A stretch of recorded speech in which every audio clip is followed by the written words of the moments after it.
It's a famous story told about a king who has a son, the prince, who is tired of living in the kingdom. He wants to live a normal life with regular people, and he begs his father if he could take leave of the kingdom for just a year and to be able to sort of have that gap year away from, the king's palace.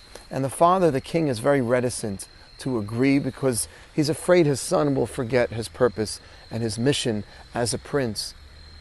But he commands his son. He says, I will permit you to leave for a period of a year if every single morning when you wake up you read from this scroll, and every single evening before you go to sleep you'll read from the same scroll. And the scroll was basically a reminder of the prince's lineage and of his great purpose and mission in the kingdom. And the prince leaves. He takes leave of his father, and he goes and he lives amongst the populace, and he follows the orders. He follows his father's instructions. Every morning he reads an excerpt from the scroll, and every evening he reads it once again. And this goes on for a couple of weeks, and the son gets a little lazy. Instead of reading it in the morning and in the evening, he starts reading it just in the morning. And the father starts writing letters to the son. The son's not responding to the letters, and pretty soon the son, the prince, stops reading the scroll altogether.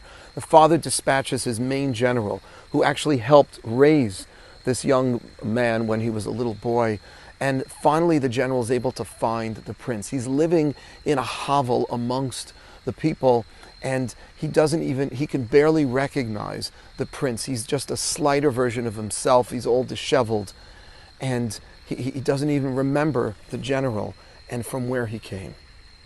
Now, this is a famous metaphor that the sages devised to teach about the Jewish people, the prince who was raised by the king and sent out into this world for a certain specific purpose and mission.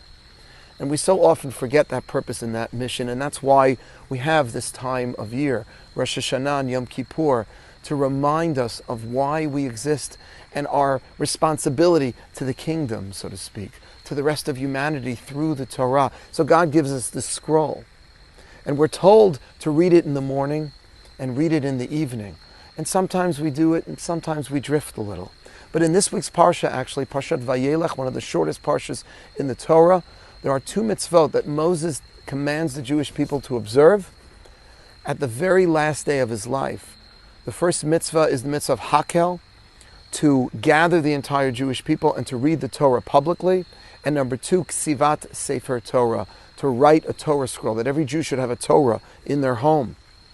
Now, not every Jew has a Torah in their home, but you can fulfill that mitzvah today by owning Jewish books. And we don't have Hakel, we don't have the king gathering everyone, reading the entire Torah publicly, but we do go to synagogue on Shabbat, Mondays and Thursdays, where we can hear the Torah read publicly.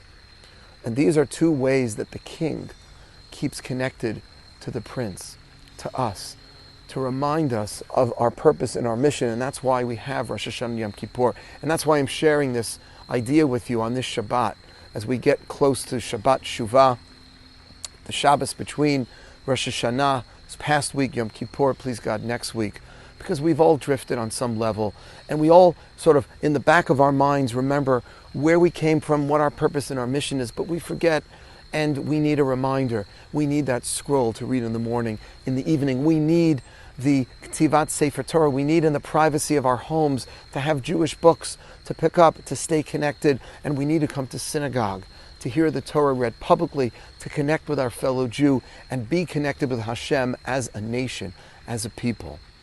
Let's use this time on the Jewish calendar, Rosh Hashanah, Yom Kippur, Shabbat Shuvah, this Shabbos of return between Rosh Hashanah and Yom Kippur, to find our way back to the palace, to remind ourselves of who we are, a great people with a great mission, to go out and make the world better through the teachings of ethical monotheism expressed through our Torah. I want to wish you and your family a Gemar Chatima Tova. We should all be inscribed in the book of good life. We should have a Shana Tova Mutuka, a sweet and happy and beautiful year, because we've returned to the palace and we're living up to our potential and we're fulfilling our mission to make this kingdom, to make this world a great place through the teachings of Torah, and to remind ourselves that we are princes and we need to stay connected with the King. Shabbat Shalom, Shana Tova.